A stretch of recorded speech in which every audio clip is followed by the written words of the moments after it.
នេះស្ពៃប្តីខ្ញុំអ្នកធ្វើដាំឯណាស្ពៃជ្រក់ចិត្តបានជ្រក់ឲ្យកូវុតញ៉ាំថតវីដេអូទៀតហើយបងប្អូន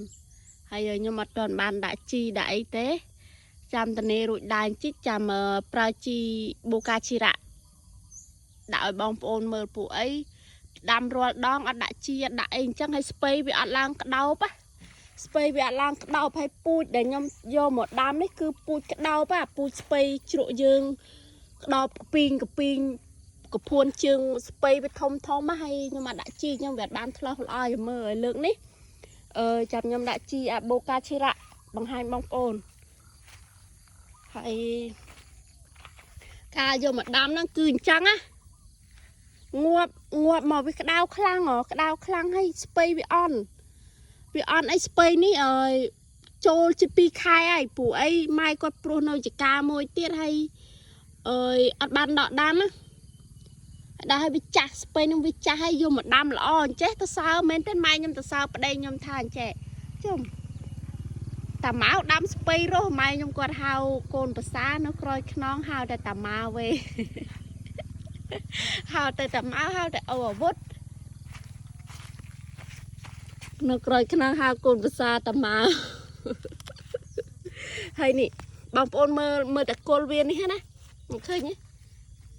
ដាំអូស្ពៃម៉ៃស្ពៃហើយផែនបែបនេះបើយើងអត់ជ្រួយដីយើងអត់ដាក់អាហារអំប៉នវាទេគឺវាអត់ធំទេវាអត់ឡើងក្តោបឡើងកពីងទេ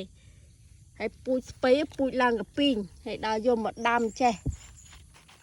អានេះដល់ស្ពៃអីដោយគ្រាប់មកកញ្ញាញខុសគេនេះ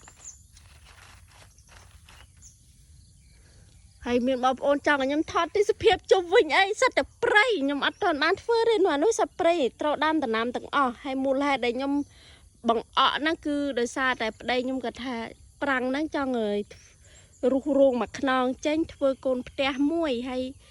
ដល់ឲ្យខ្លាចវាជាអៀតខ្ញុំត្រូវសែងរោងមួយខ្នងទៀតហ្នឹងនេះមកដាក់ខាងនេះមកដាក់ខាងហ្នឹងហើយអានេះត្រៀមដាំពេញប៉ោះដាំហើយនៅចកាមួយទៀតប៉ុន្តែម៉ូទ័រខូចអត់ទឹកចឹងទៅដីវាស្ងួតណាប្រហែលជាងាប់អស់បាត់ហ្នឹងចេញផ្កាហើយខ្ញុំគម្រោងថាយកឲ្យចេញផ្កាហ្នឹងគោះមកដាក់ហ្នឹងតែខ្ញុំអត់ទាន់បានធ្វើទេចាំតប្តីខ្ញុំមកសៅទឹកអានធ្វើហើយនេះចាប់ដើមរស់តិចហើយពេលដាំខ្ញុំបានថតទេដោយសារតែវាអាឡែពេកកូនស្ពៃហ្នឹងវាអាឡែវាអន់ខ្លាំងណាដល់អន់ខ្លាំងពេកចឹងទៅខ្ញុំខ្ជិលថតដល់ឡូវនេះមកថតត្មងទៅសុទ្ធតែព្រៃទេដុំនេះតន់បានធ្វើទេតែនឹងធ្វើឆាប់ហើយ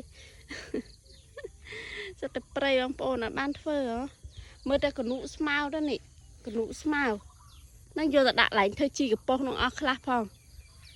កនុស្មៅឡើងគោពេញកនុហើយបងប្អូនមានតែប៉ុណ្្នឹងឯណាអរគុណ